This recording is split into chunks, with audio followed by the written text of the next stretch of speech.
Hello and welcome to the Wise Women podcasts. My name is Kathy and I'm here with my good friend Wyn Abbott. Say hello, Wyn. Hello, everybody. Nice to be with you again. We really hope you're enjoying the podcasts that we've done so far, and do bear with us because we are learning. This is a big learning curve for us, but we are completely passionate about getting this right for you and giving you some brilliant facts and some interesting stuff for you to go and research as well, and let us know if perhaps you would like us to research a subject. So do stick with us. I hope you're enjoying it so far as much as we are, and this is a fantastic journey. Now, our podcast today is part of a subject that's very close to mine and Wyn's heart, and that's witches, witch trials, witchcraft, all of that business. And we're going to say witches in speech marks because there is some kind of sort of change over the years as to what a witch is, what our ideas of a witch is. But mainly it was a way of sort of making women stand out and persecuting them, very much in the patriarchal society. And some of these witches, or people accused of witchcraft, shall I say, they happen to be royal witches. So our podcast today is all about royal, in speech marks, witches. And I'm going to start with a quote from the Malleus Maleficarum, and this is by a gentleman called Heinrich Kramer. He had some major issues with women, and he wasn't a very nice man. He had a very evil outlook on the female sex. He wrote this book. I think it was called The Hammer of the Witches, wasn't it, Wyn? Something like that. Yes, that's it. Yeah. And he wrote this in the late 1400s. And interesting, this quote I'm going to read you comes from this book that was written in the late 1400s. And that's the century, one of the centuries we're going to be looking at. Didn't really come into its own until about 100 years later. I want to read this to you because this is the kind of thing that was floating around at the time. What else is a woman but a foe to friendship, a necessary evil, a natural temptation, a desirable calamity, a domestic danger, a delectable detriment? So that's the kind of things that were floating about at the time we're looking at.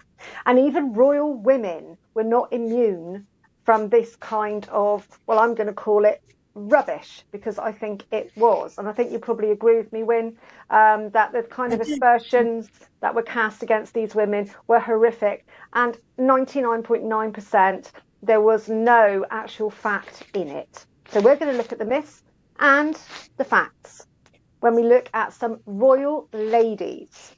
So Elizabeth I, we've all heard about Elizabeth I. Interestingly, all the royal women I'm going to be talking about today had blood connections with her, and they were either accused of witchcraft or they had an attachment to something to do with witchcraft, which was utilized in a way to try and bring them down. So the first lady that I'm going to mention is Jacquetta of Luxembourg. Now, she also features, as does her daughter Elizabeth Woodville, in some books that you might have read by the wonderful Philippa Gregory. So we're looking at the Lady of the Rivers, the White Queen, the White Princess. Don't get me wrong, I love Philippa Gregory, but I think a lot of people think that historical fiction is fact. And the stuff in there takes you to another world. You have a great time when you're reading it or watching it.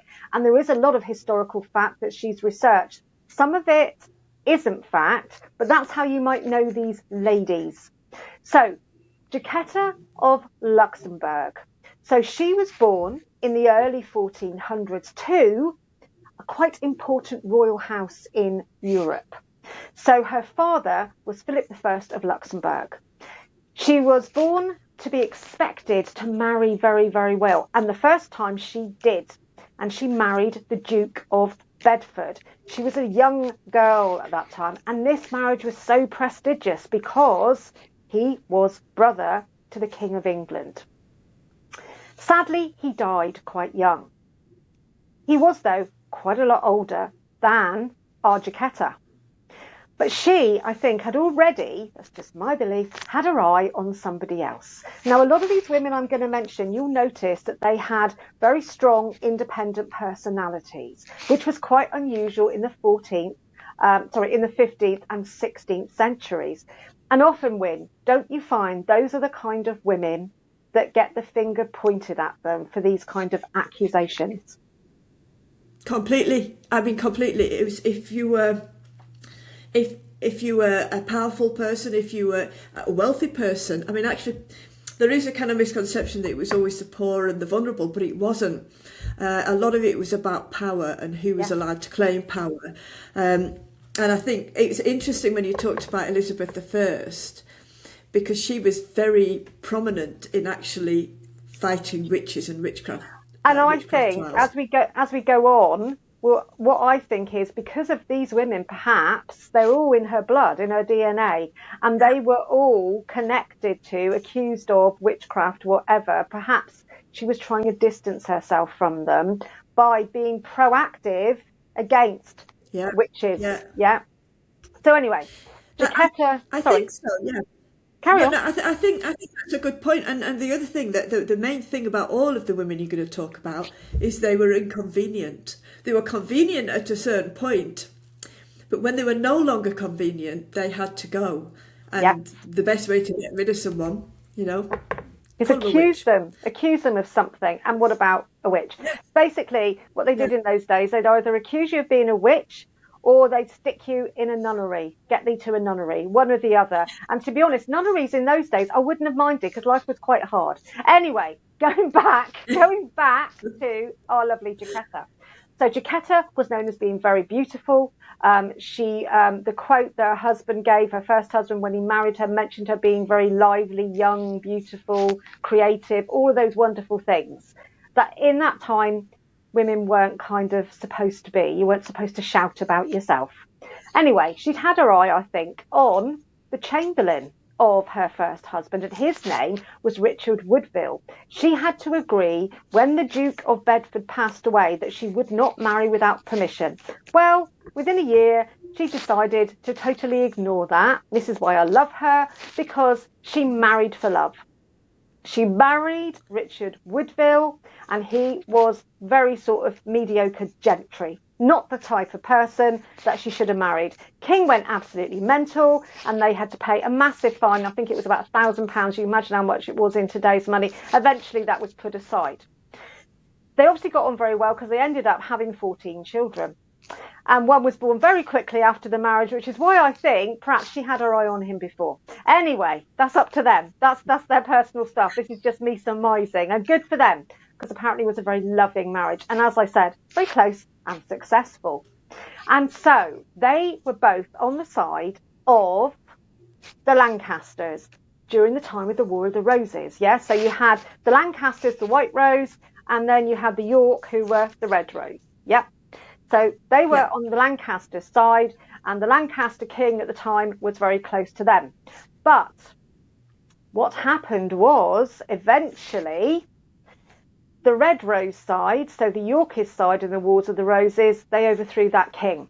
And Edward IV became king. He, from what I've heard about, was an absolutely strapping lad, absolutely gorgeous, turned heads wherever he went. It just so happens that Jaquetta had a very beautiful daughter, and she was called Elizabeth, so Elizabeth Woodville. She had also been on the side of the Lancastrians, and so had her husband, and he died in battle, leaving her with two young boys. So she had no agency, she had no money, no lands, because obviously her husband was backing the wrong side, and so she lost everything. So she's beautiful, he's gorgeous. You can guess what's going to happen next. So apparently the story goes, and this is myth and legend, Win, so we don't know if this is true, but I love it. Apparently he was going through a forest one day, and as he trotted along, then he saw coming out from a clearing this absolutely drop-dead gorgeous young lady, Elizabeth Woodville, Jaquetta's daughter, with her two sons. And she waylaid him, and she bowed low, and she said, "Could you please help me? I'm in distress. My husband is dead. I've lost my lands. I've got these kids to look after and all the rest of it. He was completely stopped in his tracks. Now, he was very much liked by the ladies. He liked the ladies back. He made the most of it, and he was used to them perhaps jumping into bed quite quickly. Elizabeth Woodville wouldn't. Very much like Anne Boleyn, who we're going to talk about later. So that's a bit of a connection there. You can see where we're going here. So Edward IV, married her because he loved her. So he fell in love or lust or both, and that's usually the best combination. And so they married. Warwick, who was on Richard's side, he was really angry about all of this because these awful Lancaster people, these Woodvilles who have loads of children, but now the crown have got to keep this commoner woman. She has now married the king. That's no good. That doesn't give any political foreign alliances or anything. So there was already talk about, how did this happen? Did she bewitch him? Is the mother involved? We've heard rumours about her. Whether there were or not, I don't know, but Warwick started all of this around that time.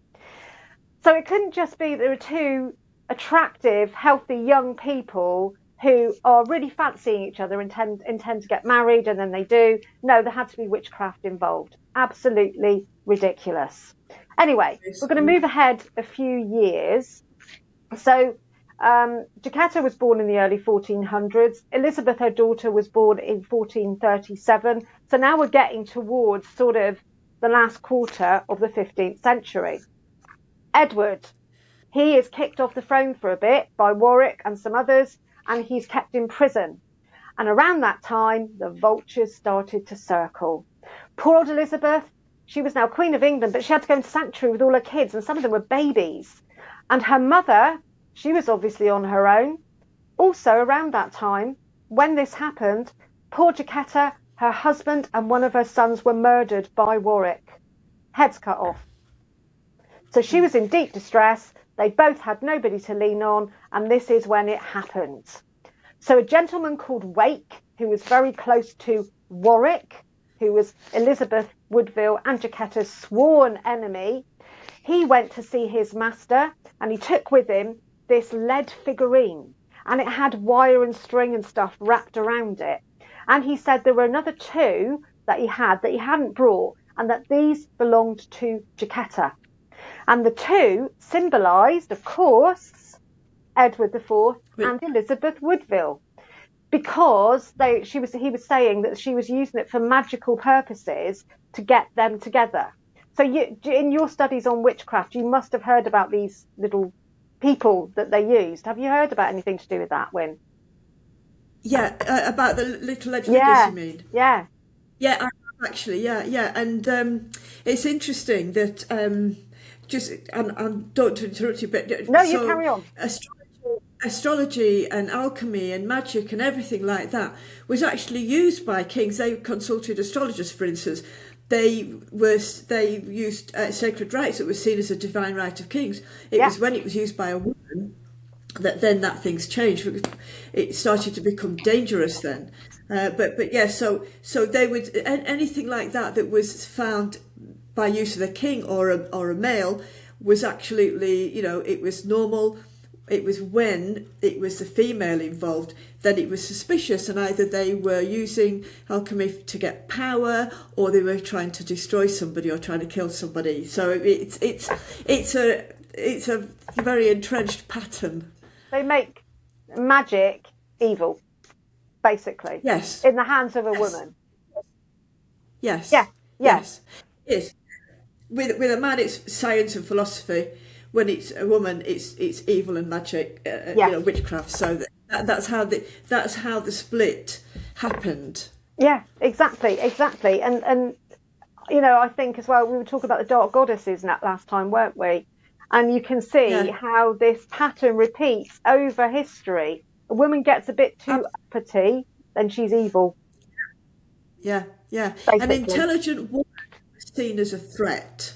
Yes. If you were intelligent or outspoken, you were seen as a threat. You were seen as dangerous. And so female intelligence was kind of mistaken for manipulation. Yeah, exactly. Because Yeah. they always thought that they didn't educate women, did they? Because they thought they couldn't grasp it. Yes. Yes. Absolute Yeah. rubbish. Anyway, back to Jacquetta. So she's on trial. Yeah. And at this time, what else was brought up was the myth about Melusine or Melusina. Because the Luxembourg royal family and other royal families in Europe, the story goes, they were descended from the water spirit, the water nymph, the mermaid, whatever you want to call her, Melusina. So Hmm. the story is that she married one of Jacquetta's ancestors, yeah? And that when she married him, she said that every Saturday, well, she chose Saturday, I don't know, but every Saturday he had to leave her on her own so that she could return to her normal form, so stop being a human. But one particular Saturday, he went and looked at her and she completely lost it. She lost her rag. And so she brought down hell and damnation on a lot of people, including him. But before all that happened, they did have children. And it said that Melusine also, this is, they brought this in around the same time. I don't know if it was because of Jacquetta's trial or what, but something started to be said about Melusine coming from the devil. And that was not the original story. So surprise, surprise there, Awen. But I suppose. yeah, but that was mentioned around this time as well, giving more fuel to the fire. Now, the interesting thing is, if anybody goes to Starbucks and you look at the little design on the Starbucks coffee cups, and it's got like a mermaid or something with twin tails or something like that, that is actually Melusina. So she's still around now. So this is Jacquetta and Elizabeth getting their own back, as far as I'm concerned. Anyway, back to the trial. Jacquetta's there. She's being tried for witchcraft.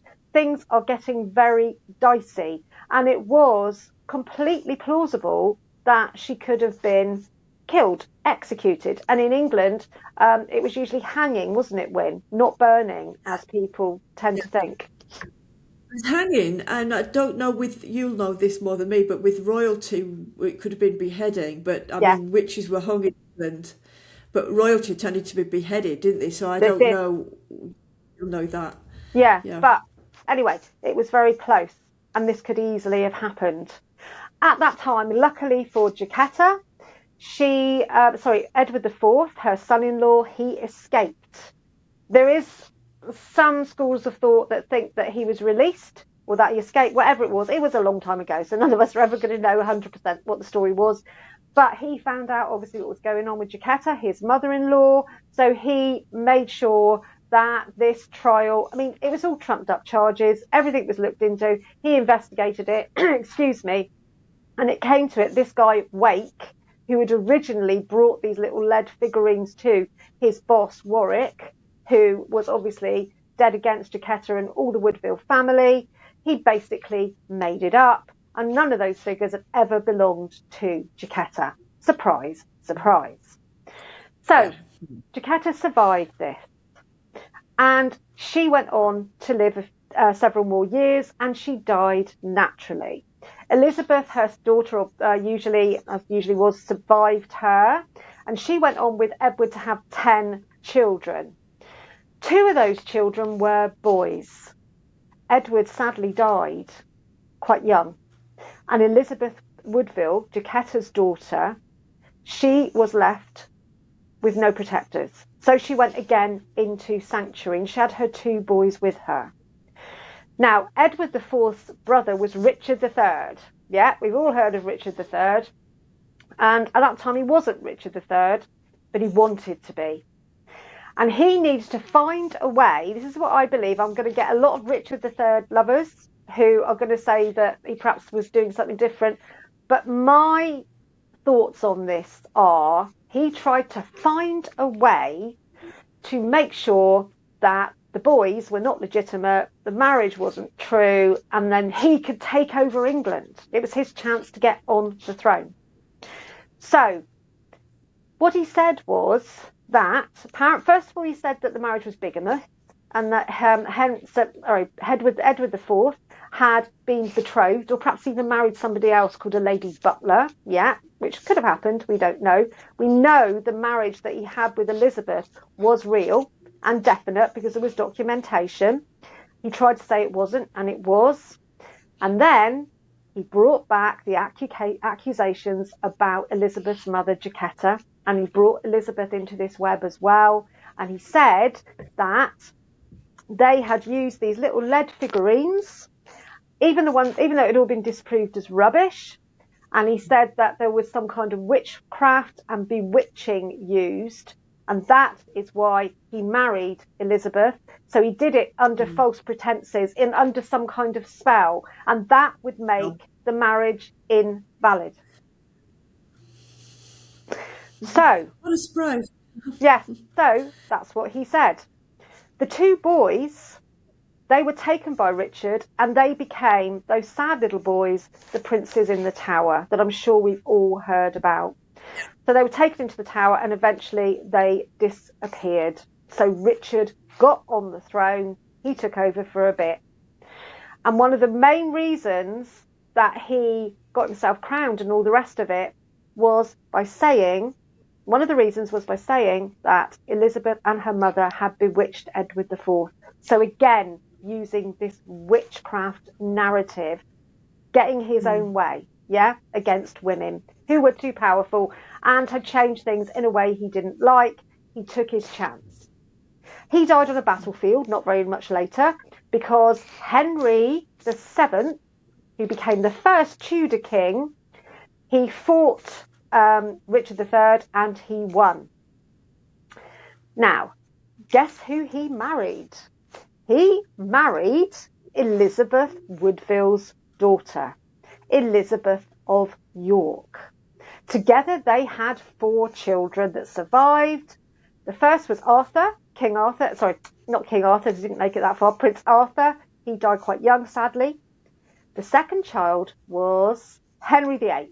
We've all heard of Henry VIII, and we know about all of his 6 wives. We've all heard a little bit about them. I'm fascinated by them, so I could bore you for hours about them. But what I will say is his first wife was Catherine of Aragon. She was a Spanish princess, originally married to Prince Arthur, his brother. He then married her. Henry VIII married Catherine of Aragon. She became Queen Catherine. They were very happy for a while. What Henry needed, though, was an heir. Now, Catherine was a few years older than Henry. And they'd gone through a spate of pregnancies and children that were sadly stillborn, ended up with one girl, Mary. And as we know, going back to this old theme, girls and women, not as important, don't want them to inherit, etc., etc. So Henry started casting his eye around. Now, he would have you think that he did this because he needed an heir. But I think he just quite fancied the ladies. And I think Catherine, being a little bit older, in those days people were just older generally, she'd gone past her childbearing years or just about and wasn't quite as attractive. And this is the old chestnut, isn't it? Get a younger, more attractive, newer model, And so he then met Anne Boleyn. And eventually he married Anne Boleyn. Now, just wondering, Wynne, have you heard any of the witchcraft stories about Anne Boleyn? Yeah, I have. And did she had some, was it an extra finger or something? She had some sort of imperfection. Yeah. Was it, was it an extra finger or something anyway like that? So she fitted the kind of, I mean, where they looked for things that they could throw the title at, didn't they? Like, it's like, well, there must be something. You know, I mean, she was all wonderful. Let's change the whole of the church so that they can be married. But then when things aren't going quite so right, now we look for the problems. But yeah, so I mean, I had heard about Anne Boleyn because it's you know, the other funny thing, because you were talking about looks, and what on the one hand, old women, wrinkles and things like that were often seen as a sign of being a witch. It's ridiculous. Yeah. But equally, otherwise everybody over like, I don't know, 45 who hasn't had any work done would be a witch. Yeah. But on the other hand, beauty, very beautiful people were seen also as seductresses and Yeah, witches. So, yeah. I mean, really, basically, anything You goes. couldn't If you're a win. female, if you've got long hair, you're a witch. If you're old, if you've got wrinkles. So, I mean, yeah. So, and Anne Boleyn, she was fine until she wasn't fine. She was fine until she was not suddenly not convenient anymore, Yeah. and then it's well, look, she's clearly a witch because of blah blah blah blah, and so it was a good way of getting some dirt thrown at her. Do you know? Do you know who started a lot of those rumours about Anne Boleyn? And one of them was about the little finger on the right hand. It was a gentleman called Sanders, and he Right. was a staunch Catholic.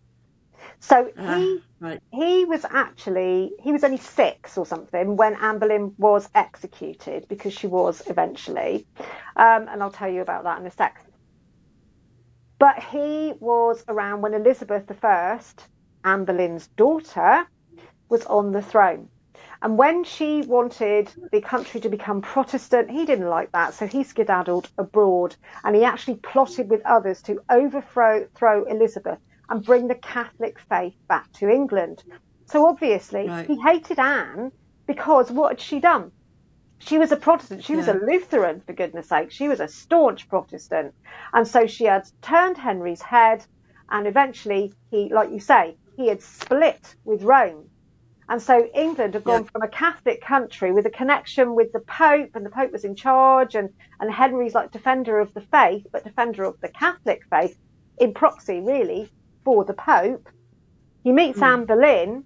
The Pope will not agree the divorce, because, as I said, Arthur, Henry's brother, Prince Arthur, he was married to Catherine first. So Henry then conveniently, when he wanted to get shot of Catherine, what you were talking about just now as well, you referred to Anne, but he did it with Catherine, and he did it with a couple of others as well, as we know. What he did was he used that original marriage. They got a dispensation at the time to make sure Catherine could marry Henry. But when she wasn't useful anymore, as you said, so it's perfect timing that you said that. And believe me, we haven't rehearsed this, have we, Win? It's just how it No. comes. No. No. Honestly, Perfect no. timing. So they then tried to use the fact that Henry's brother had already been married to his first wife to get rid of her, because he found passages in the Bible. So let's bring the Bible in as well. Just to say, you should not lie with your brother's wife and all this sort of business. But if you read another paragraph, it says, yeah, go on, get on with it and look after your brother's wife. So he was picking and choosing. So this guy, Sanders, he hated Elizabeth I and hated her mother, because Anne was the reason that Henry broke with the Catholic faith. And so he started writing about Anne after her death, and he wrote these things. He said about the extra finger.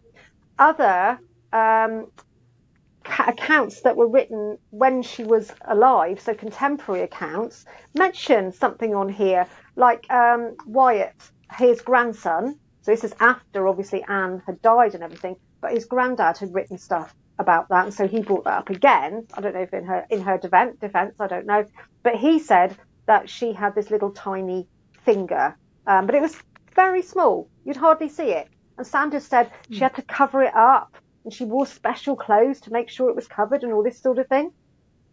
He also said that she had warts and moles, but these massive big warts all over her. And if you look at films about Henry VIII and his 6 wives, for example, I think it was early 1970s, Keith Michelle as Henry VIII, and you can see Anne Boleyn playing cards with Catherine of Aragon, and she's got this little band around her neck here, a little bit of ribbon as they walk, and she's trying to pull it over a mole. Now, there's no great evidence for that. From what I can gather, from what I've researched, she maybe probably had a few freckles and a few moles. I personally am covered in little tiny moles. As far as I know, I'm not a witch. So that Sanders mentioned all of that. And another awful thing, when Anne and Henry married, they were very happy, and he wanted an heir. Eventually they had Elizabeth I, but they also had lots of miscarriages. And this Sanders guy spread it in this account that he wrote about her. Remember, this is way after it all happened, that she had a demonic child. He said that this child was born and it was deformed and it was a monster and all this sort of stuff. Contemporary accounts and those afterwards tend to say, you can read it, it just says a baby born before her time. That's one of Wyatt's quotes, virtually word for word. No mention of any kind of demonic child at all. What he was trying to say was that God did not look well on this marriage, and so she'd given birth to this demon child. Yeah. And this is all rubbish, because if you think about it, when Anne and Henry, when he put her on trial,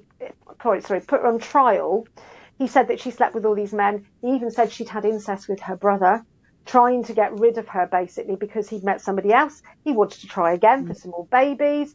And he apparently said in passing at some point, this is also in Sanders stuff, that to a courtier who then told somebody else, there's a load of Chinese whispers, she's bewitched me into marriage. So it was just a throwaway comment, and Sanders made a big thing of it. And then down the centuries, all these things that he said in this account, even though he wasn't around at the time, and a lot of the evidence is very fragile, people believe it.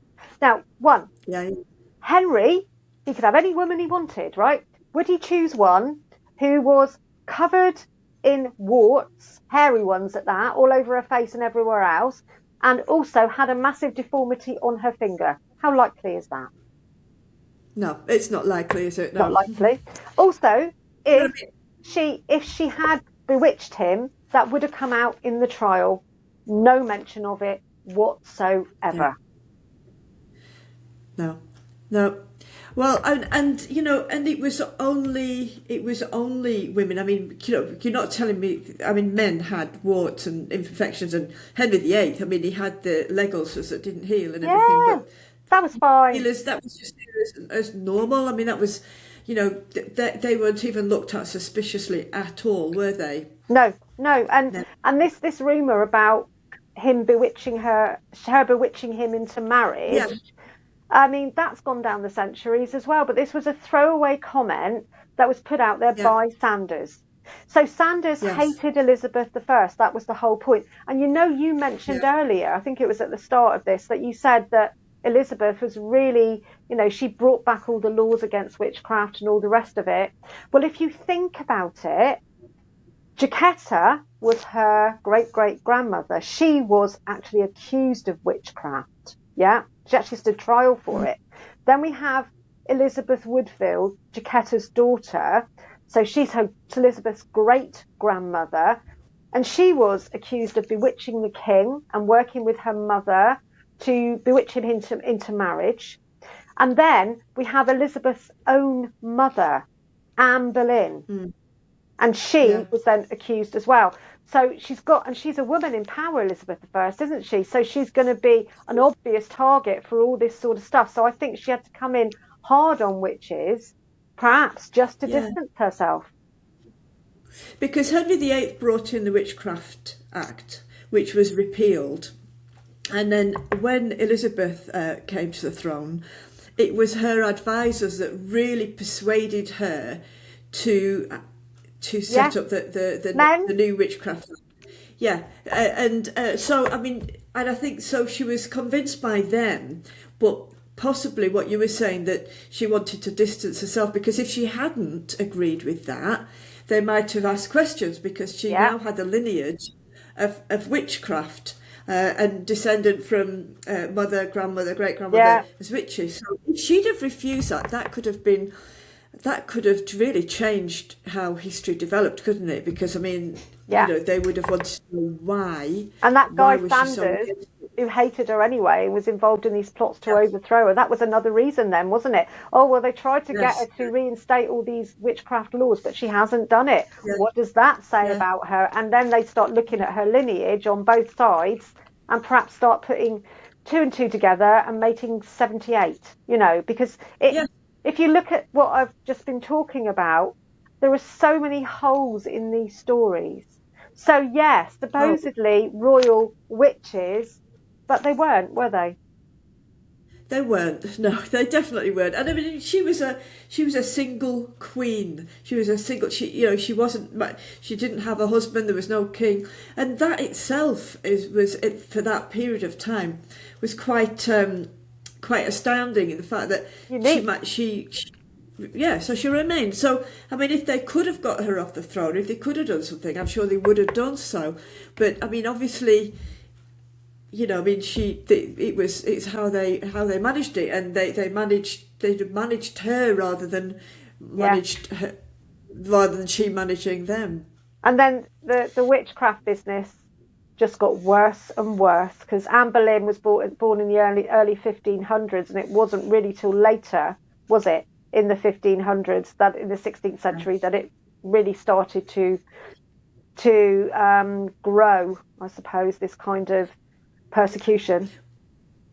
Well, there was two main waves, so in the 1500s and the 1600s, and you were talking about the Malleus Maleficarium. That my words are getting mixed up, but I mean, when Kramer wrote that originally, it was pretty much ridiculed and mocked. It was about 100 years after his death that it became the go-to Bible. And he wrote that in the late 1400s, didn't he? Late 1400s. Yeah. So that would have been smack in the middle of all this. And I wonder if these stories of witchcraft and stuff, they were kind of the precursor for getting hold of that book later on. And all this was written around that time. Perhaps he was onto something. Yeah. I mean, because you can, when you start to follow the thread, and you look at just before he wrote that, but you can follow through, you can see the increase in the interest in witchcraft, and particularly it wasn't just about getting rid of people; it was politically motivated. When you're looking at your royal witches, it was politically motivated. A lot of it was, and financially, and like I said, it wasn't always the poorer people that were accused of witchcraft, because accusing people of witchcraft brought in revenue for the witch finders and what have you. So it was a lucrative business. But I mean, obviously, but with the royalty, I think with that it was about political power, seizing assets and taking control. Very much so, wasn't it? Yeah, of course it was. And I just really hope everybody's enjoyed this. I mean, it just has been, for me, it's been fascinating. I've known a fair bit about all of this, but when I really looked into it, I just thought how these myths and legends, how they start, where they start from, and how what is a throwaway comment can then down the centuries become a truth. And I think it's great that we're unpicking all of this, and we will continue to do so with our further episodes. And it's great because our next episode, Win, is going to shed some more light on this very subject. It is. I mean, I think that what you've talked about today is really important, because it's a whole aspect that often gets missed out of any witch talks, because you don't really look at the royalty, you look at everything else. And so our next talk, we are going to be looking at where the whole thing started. When did we get that? Where the term witch and witchcraft came from, and when magic was sacred, and how magic became evil. So we're going to be looking at that. And that goes right way back to the before written records. We can trace that back, and trace its origins through the different myth periods, to the witch trials, to the royal witches that you've talked about, to today. So I mean, it's there's an awful lot, and it's rather than just take at face value the witch trials as being a period in time. It's much more in depth than that, and much wider than that. And I think what you talked about today, Kathy, is fantastic, because it is often missing from the witch talks, So I found it really interesting. Good, I'm glad you did. For that. And I enjoyed researching it, so that's brilliant. And I hope everybody enjoyed listening to it. And do remember to subscribe to the Wise Women podcast if you've enjoyed this, and hit like and hit the little bell for notifications, so that You will be notified on YouTube as and when we have another episode coming up. And if you can think of any other royal witches, you can put them in the comments, because I'd love to know about any more that I haven't found, and any other subjects that you would like us to cover. Yeah, because and when we are talking about, in the next one, when we're talking about witchcraft and witches, we're also looking at ancient goddesses and how they became demonized or be seen as witches. So, you know, I mean, there's an awful lot. So we're not just looking at the term witch and what witchcraft is, but we're looking at a much wider scope and how it really has affected the whole of society, because it has. It really has, right to the way it's impinged on views and opinions and everything. So that's going to be our next talk. So yes, and keep subscribing, keep watching, and follow us both on our Facebook pages. But for now, that is thank you so much, Kathy. That's been fantastic. I found that really useful. You're very welcome. We'll see you next time. It's okay. Thank you. Bye. Bye.